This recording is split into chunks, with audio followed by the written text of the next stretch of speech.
Oke, 1, 2, 3, mari mengudara bersama TBM Lentera Pustaka di acara OLIT, obrolan literasi. Dengan narasumber kita, Bapak Syarifuddin Yunus, selaku pendiri dan Kepala Program TBM Lentera Pustaka. Assalamualaikum Pak. Waalaikumsalam. Oke Pak, kita ketemu lagi Pak.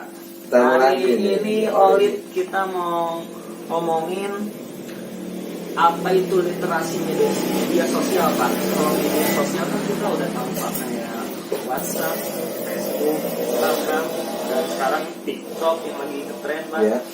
Nah Pak, apa sih Pak itu literasi media sosial? Kalau kita bicara tentang literasi media sosial, ada dua kata kunci.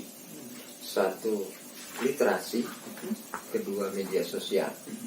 Yang sekarang prakteknya banyak orang ketahui adalah media sosialnya, ya, sebagai sarana ekspresi, ya, model seperti Facebook, Instagram, mungkin di YouTube, mungkin di WhatsApp, ya, dan seterusnya itu semua adalah jenis-jenis media sosial. Problem besarnya adalah apakah kita sudah menggunakan media sosial itu dengan benar. Maka itu dibutuhkan namanya literasinya. Literasi itu menyangkut kesadaran kita, menyangkut pemahaman kita tentang cara guna, cara pakai dari media sosial yang kita miliki. Maka literasi media sosial basis utamanya adalah pada kesadaran kita dalam menggunakan media sosial dengan bijak. Jangan menjadi sarana untuk meluapkan emosi sehingga menimbulkan masalah, atau bahkan menjadi sarana kita untuk perbuatan-perbuatan, perkataan-perkataan yang negatif, ya, yang mengundang emosi, ya, memancing ketidaksukaan. Bukan itu media sosial. Nggak boleh baper ya Pak? Nggak boleh deh baper di media sosial. Jadi nggak perlu berseteru di media sosial. Buat apa itu? Nggak penting. Karena itu cuma sarana ekspresi. Kadang soalnya saya lihat media sosial tuh udah kayak ladang perang Pak. Ya, ini faktanya karena apa? Karena para pengguna media sosial itu yang di Indonesia hari ini jumlahnya bisa mencapai sekitar 160-an juta orang. Ya, jadi hampir lebih dari setengah penduduk Indonesia itu sudah punya akses internet, sehingga sudah punya akses juga ke media sosial. Nah, mereka hanya tahu cara pakainya dalam perspektif kepentingan media sosialnya doang.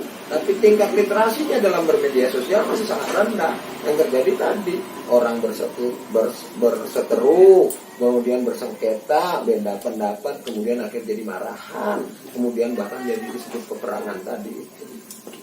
Terus apa Pak pentingnya literasi media sosial Pak untuk kita Pak? Pentingnya literasi media sosial adalah kita supaya memahami substansinya. Media sosial betul sebagai sarana ekspresi. Pertanyaannya ekspresi yang bagaimana? Ya, tentu ekspresi itu kan pilihannya cuma dua. Ekspresi itu yang positif atau yang negatif.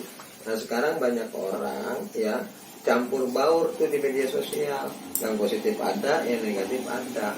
Tapi kalau kita mau menciptakan sebuah budaya media sosial yang baik, harusnya media sosial itu digunakan sebagai sarana untuk ekspresi yang positif, ya gitu. Jadi nggak usah kita marah-marah di media sosial, tapi berbagilah bagaimana kebaikan itu dibangun di media sosial.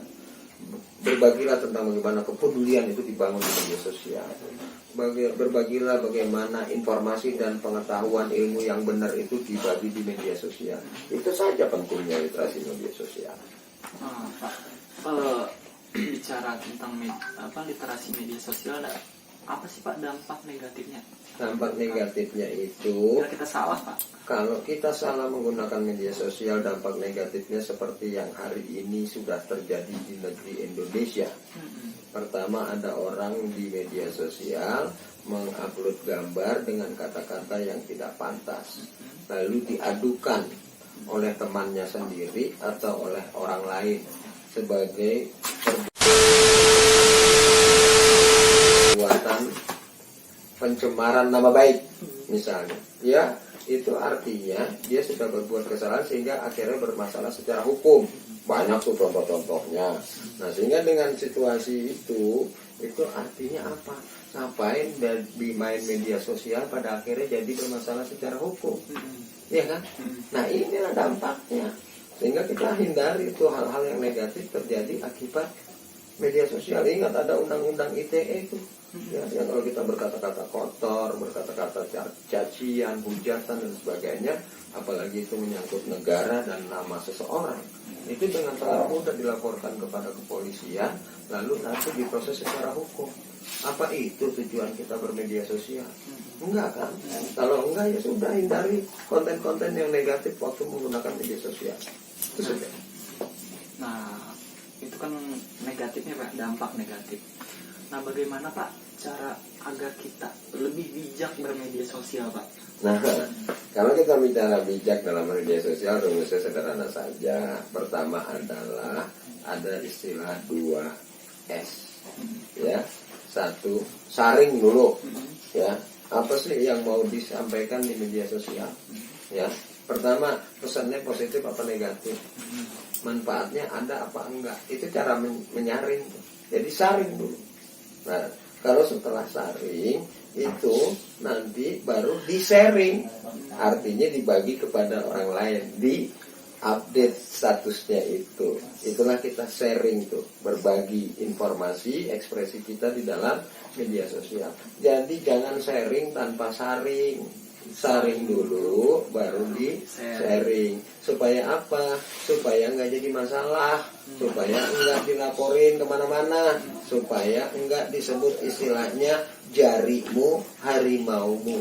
Dulu kata orang mulutmu harimaumu. Hari ini di era media sosial adalah jarimu itu harimau, jempolmu harimaumu. Oke, sahabat literasi. Jadi itulah apa arti literasi media sosial dan bagaimana cara kita agar bijak bermedia sosial, agar nggak salah langkah dalam bermedia sosial. Ya, cukup sekian Olid kali ini. Semoga bermanfaat untuk sahabat literasi. Oke, sekian, terima kasih. Assalamualaikum warahmatullahi wabarakatuh. Waalaikumsalam warahmatullahi wabarakatuh. Salam literasi. Salam literasi. Baca bukan main.